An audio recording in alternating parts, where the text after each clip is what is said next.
تو وہ بے یار و مددگار تھے، ان کے پاس رہنے کا کوئی ٹھکانہ نہیں تھا، کوئی ان کا ناصر اور کوئی معاون نہیں تھا. ہم نے ان کی مدد کی، ہم نے ان کو سر چھپانے کی جگہ دی.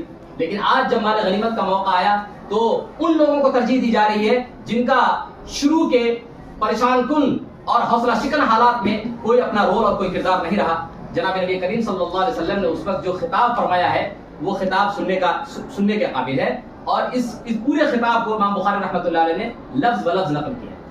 خطاب کرتے ہوئے آپ علیہ السلام نے فرمایا کہ ذرا یہ بتاؤ کہ میں مدینہ کے اندر آیا ہوں تو میں نے یہ طے کیا ہے کہ اب مدینہ ہی میرا مدفن بنے گا، اور اگر لوگ ایک وادی میں چلیں اور انصار ایک وادی میں چلیں تو میں انصار کے ساتھ ان کی وادی میں چلوں گا. سارے کے سارے لوگ کپڑوں کی طرح ہیں اور انصار جو ہے وہ بنیان کی طرح ہے. شعار کا لفظ استعمال کیا ہے جو جسم سے چپکا ہوا ہوتا ہے. یہ جملہ یہ نفسیات کو سمجھنے کی ضرورت ہے. مال کی بنیاد پر ان کے دماغوں میں، ان کے ذہنوں کے اندر یہ بات آئی کہ ایسا لگ رہا ہے کہ ہماری محبت نبی کریم صلی اللہ علیہ وسلم سے کم ہے، اس لیے ہم کو اس میں حصہ نہیں دیا گیا. آپ علیہ السلام نے کہا کہ یہ مال و دولت کوئی چیز نہیں ہے، یہ چیز ختم ہونے والی ہے، لیکن حب نبوی، عشق نبوی اور تعلق رسول اور ربط رسول یہ کبھی ختم ہونے والا نہیں ہے. اس کا اجر دنیا میں بھی تم کو ملے گا کہ دنیا ہمیشہ تم کو انصار ایک ایسا خطاب ہے جو خطاب تمام ان صحابہ کے لیے جن صحابہ نے آپ علیہ السلام کا تعاون کیا، آپ کی مدد کی، ان کے لیے باعث فخر ہے، باعث اعزاز ہے اور باعث عزت ہے اور باعث ثواب بھی ہے.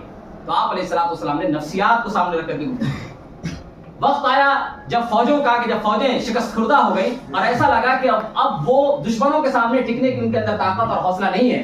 تو اس وقت طارق بن زیاد نے جو خطاب کیا، اس وقت نفسیات کو سمجھا کہ اس وقت گفتگو کیا کرنی چاہیے. اگر میں گفتگو کرتے وقت میں اسباب و وسائل کا رونا روں، ہتھیار کی قلت کا رونا روں اور گھر والوں کی یاد دلاؤں اور افسوس کی باتیں کروں تو شاید قوموں کا حوصلہ اور پست ہوگا اور لڑنے کی صلاحیت ان کے اندر ختم ہو جائے.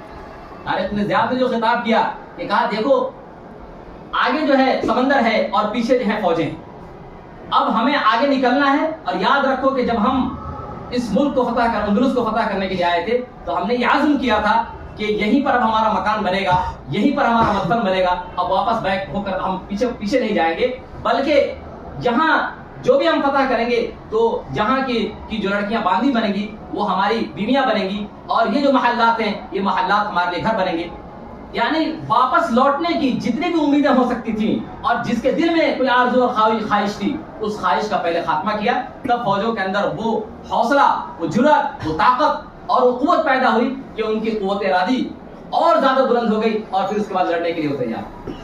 ابوالکلام آزاد رحمۃ اللہ علیہ، یہ ہندوستان کی تقسیم کا جب مسئلہ پیدا ہوا تو اس وقت بہت سے لوگوں نے اپنا پورا سامان تیار کر کے اور جامع مسجد کے پاس پہنچ گئے کہ اب ہمیں ہجرت کرنی ہے اور ہمیں اس ملک میں نہیں رہنا. اس وقت جو ان کا جو خطاب ہوا تھا تو انہوں نے بہت کوئی لمبی چوڑی بات نہیں کی. گفتگو جو کی انہوں نے تو گفتگو میں یہی کہا کہ تمہارے آبا و اجداد کی یہاں قبریں ہیں، لال قلعہ کی فصیلیں تمہارے پاس ہیں اور جامع مسجد ہے، اور بھی ہندوستان کے اندر تمہارے آبا و اجداد نے بہت اچھے نقشے بنائے ہیں. کیا تم چاہتے ہو کہ تمہارے سارے نقشے مٹا دیے جائیں اور تم ان نقشوں کو، جن نقشوں کی تعمیر کے لیے تمہارے آبا و اجداد نے اتنی قربانیاں دی ہیں، ان قربانیوں کو تم چھوڑ دو؟ یہ ان کی تقریر تھی، ان کا یہ خطاب تھا. اسی طریقے سے غزوہ احد اور غزوہ بدر کے موقع پر جناب نبی کریم صلی اللہ علیہ وسلم کی جو تقریریں ہیں ان تقریروں کے الفاظ پر غور کرنا. ہم لوگ کیا ہوتا ہے جب اس طرح کی تقریریں آتی ہیں جہاں پر اختلاف نہیں ہوتا ہے، امام شافعی کا، امام احمد بن حنبل کا، امام اوزاعی کا اور امام ابو داؤد ظاہری کا، ان اختلافات سے اختلاف نہ ہونے کی وجہ سے ان روایتوں سے بہت سرسری طور پہ گزر جاتے ہیں. ہر لفظ کی باریکی پر اور ہر لفظ کے انتخاب پر اور ہر لفظ کی معنویت اور اس کے مفاہیم پر غور کرنے کی ضرورت ہے، تبھی جا کر کے اس کا راز کھلے. اس کے بعد ایک خطیب کے لیے چند چیزوں کی ضرورت ہے. نمبر ایک تو یہ ہے کہ اس کے اندر قوت بیان نمبر ایک، اور اس کے بعد ہے قوت فکر، اور نمبر تین قوت ادراک، اور نمبر چار قوت حس، اور نمبر پانچ قوت فیصلہ، اور نمبر چھ برجستگی اور بے ساختگی. یہ اگر جوہر ہے آپ کے پاس تو آپ خطیب ہیں، اور اگر یہ جوہر نہیں ہے تو آپ صحیح معنوں میں خطیب نہیں ہیں. زبان تو بہت اچھی ہے آپ کی، لیکن زبان اور فکر کے درمیان ربط نہیں. گفتگو آپ کر رہے ہیں لیکن فکر ساتھ نہیں دے رہی. الفاظ بڑے اچھے آ رہے ہیں، جملے بڑے خوبصورت آ رہے ہیں، لیکن وہ چیز جو دماغوں کو اپیل کرے, جو دماغوں میں بھوچال پیدا کرے, جو دماغوں کے اندر کو حرکت کرے اور جو دلوں کے تار کو چھیڑے, وہ فکر آپ نہیں دے رہے. تو یاد رکھیے کہ آپ بہت دیر تک الفاظ کے بازو پر لگا کے اڑ نہیں سکتے. کچھ دیر تک آپ بہت اونچی اڑان بھریں گے, لیکن جو ڈیزل اور پیٹرول ہے آپ کے اندر, جو پیٹرول جو اس کو جو فیول ہے جو اس کو اڑا رہا ہے, اگر وہ چیز نہیں, ایندھن نہیں ہے آپ کے پاس, تو یاد رکھیے بہت دیر تک آپ پرواز نہیں کر سکتے. تو پرواز کرنے کے لیے ضروری ہے کہ الفاظ ہوں, اچھے اچھے جملے ہوں, اچھی تعبیرات ہوں, حسین استعارات ہوں, اور جملے آپ کے بڑے تراشیدہ خراشیدہ ہوں. جملوں کی نشست و برخاست کے اندر اتنا استحکام اور مضبوطی ہو کہ اگر ایک لفظ کو ادھر سے ہٹا دیا جائے تو آپ کا معنی بدل جائے. ایسا جملہ آپ کا ٹکسالی ہو. یہ ساری چیزوں کے ساتھ ساتھ فکر کا ارتباط بہت ضروری ہے. فکر بھی ہے, الفاظ بھی ہے, لیکن قوت ارادی نہیں ہے. جب بھی آپ مجمع کو دیکھتے ہیں تو چیز آئے کہ مجمع آپ سے ڈر رہے, آپ اس سے ڈر جاتے ہیں. مجمع کا روب, مجمع کا ہاؤ بھاؤ اور مجمع کی صورتحال آپ کو مرعوب کر دیتی ہے, متاثر کر دیتی ہے. تو چاہے معانی کی کا ایک ٹھاٹھے مارتا ہوا سمندر آپ کے قلب اور آپ کے دماغ کے اندر ہو, اور احساسات اور مشاہدات, تخیلات اور خیالات بہت سارے ہوں, لیکن آپ کے پاس اگر وہ قوت ارادی والی صفت نہیں ہے, تو یاد رکھیے چھوٹے سے چھوٹے مجمع کے پاس آپ نہیں ٹک پائیں گے. قوت ارادی کا ہونا بہت ضروری ہے.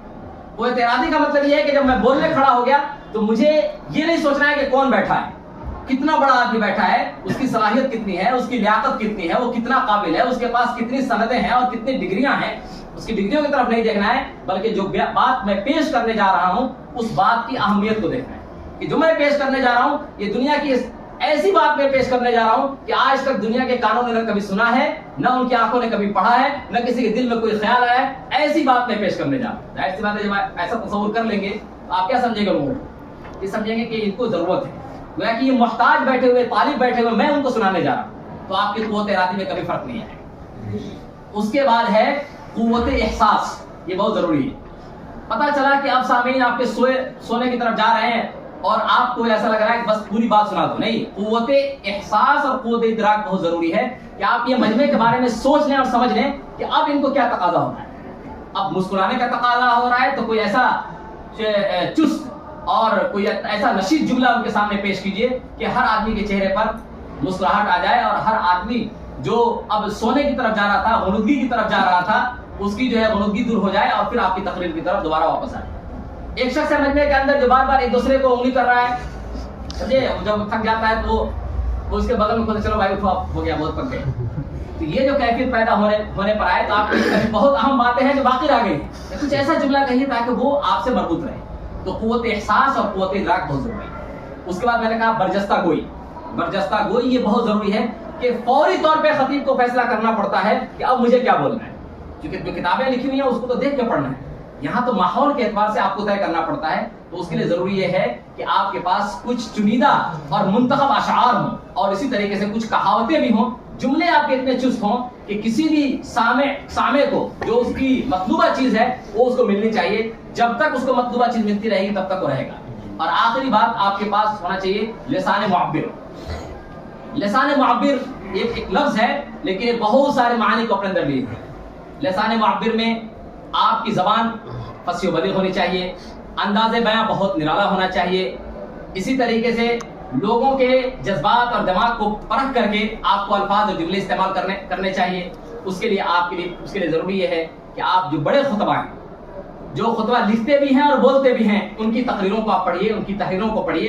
تو دیکھیے کہ جملے کو کس طرح شروع کرتے ہیں, کہاں جملے کو اٹھاتے ہیں, کہاں چھوڑتے ہیں, کہاں پر زیر و بم ہے اور کہاں پر جملے کے اندر بہت زیادہ فراٹا ہے, اور کہاں پر جملے بہت ہی تسلسل کے ساتھ, روانی کے ساتھ اور اپنے ایک لے میں بہتے چلے جا رہے ہیں. یہ جاننا آپ کے لیے ضروری ہے. اگر آپ ان چیزوں کو اگر برتیں گے اور پرکھیں گے تو یاد رکھیے کہ آپ اچھے خطیب بن سکتے ہیں. اور خطیب بننے کے لیے ضروری یہ ہے کہ آپ ایسے بھی, جیسے ایک یاد کرتے ہیں آپ تقریر, یاد کرنے کے علاوہ بھی جیسے درخت پر بولیے. درخت دیکھا آپ نے, درخت پر تقریر شروع کر دی 5 منٹ. آپ نے یہ دیکھا ایک بلڈنگ کھڑی, اس بلڈنگ پہ تقریر آپ کر رہے ہیں. لائٹ چلی گئی تو لائٹ کی اہمیت پہ تقریر شروع کر دی. پانی ختم ہو گیا تو پانی کی اہمیت پہ تقریر شروع کی. مختلف موضوعات پہ آپ تقریر کریں گے تو یہ جو آپ کہہ رہے ہیں نا قوت ارادی میں جو کمی آ رہی ہے, قوت ارادی میں کمی بھی دور ہوگی, مضبوطی آئے گی. اور آپ یہ سوچیں گے کہ میں کسی موضوع پر بول سکتا ہوں, اور آپ چھوٹی چھوٹی چیزوں سے نقطہ پیدا کرنے کی کوشش کیجیے. آپ سوچتے ہیں کوئی بہت ایسی جناتی فکر لائیں کہ جو مجھے بھی سمجھ میں نہ آئے اور سامعین کو بھی سمجھ میں نہ آئے. نہیں, افلا ينظرون الى الابل كيف خلقت والى السماء كيف رفعت والى الجبال كيف نصبت والى الارض كيف سطحت. یہ آیتوں کو دیکھیے کہ قرآن پاک انہی چیزوں کو خطاب کر رہا ہے جو انسان کے ادراک کے اندر ہے. انسان روزانہ دیکھ رہا ہے پہاڑ کو، زمینوں کو، اور پھر زمینوں کی وسعت کو، اور اس طریقے سے ستاروں کو اور اونٹ کو، ان چیزوں کو. ان معاشرے اور سماج کے اندر جو چیزیں چل رہی ہیں، جیسا کہ مفتی نوشاد صاحب نے کہا کہ حالات حاضرہ کو سمجھنا بہت ضروری ہے ایک اچھے خطیب کے لیے. ورنہ بہت سی تقریریں ایسی ہیں مول صاحب کہ ان تقریروں کو طلبہ یاد کر لیتے ہیں، انہیں یہ بھی پتہ نہیں ہوتا کہ جو تقریریں بول رہے ہیں دور حاضر میں تو وہ ایسی تقریریں ہیں جو ڈائریکٹ آپ کو جیل کی راہ دکھانے. یہ بات یاد رہے، چونکہ بتایا انہوں نے ابھی کہ 20 سال پہلے کی تقریر تیار کی ہوئی ہے، کس کی حکومت رہی ہے، کس پس منظر میں تقریر کی گئی ہے، کب کی گئی ہے، آپ اس کو دیکھتے نہیں اور یوں ہی تقریر آپ شروع کر دیتے ہیں اور یوٹیوب پر لوڈ بھی کر دیتے ہیں. ان سب چیزوں سے بھی گریز کیجیے، اپنی عقل اور اپنے فہم اور اپنی فراست کا استعمال کیجیے. اللہ تبارک تعالیٰ ان تمام طلباء کو جنہوں نے اس میں حصہ لیا ان سب کو کامیاب کرے. جو طلباء اس انجمن میں نہیں تھے، باہر سے آئے ہوئے ہیں، ان طلباء کو بھی اللہ تعالیٰ ترقیات کے اعلیٰ منازل طے کرائے اور ان کو ایک اچھا خطیب بنائے، ایسا خطیب جس خطیب میں جناب نبی کریم صلی اللہ علیہ وسلم کی جملہ اوصاف موجود ہوں، علم بھی ہو، معرفت بھی ہو، تقویٰ بھی، طہارت بھی ہو، اخلاص للہیت بھی ہو اور بولنے کا سلیقہ بھی ہو. اللہ تبارک تعالیٰ سب کی کوششوں کو کامیاب فرمائے. وآخر دعوانا الحمدللہ.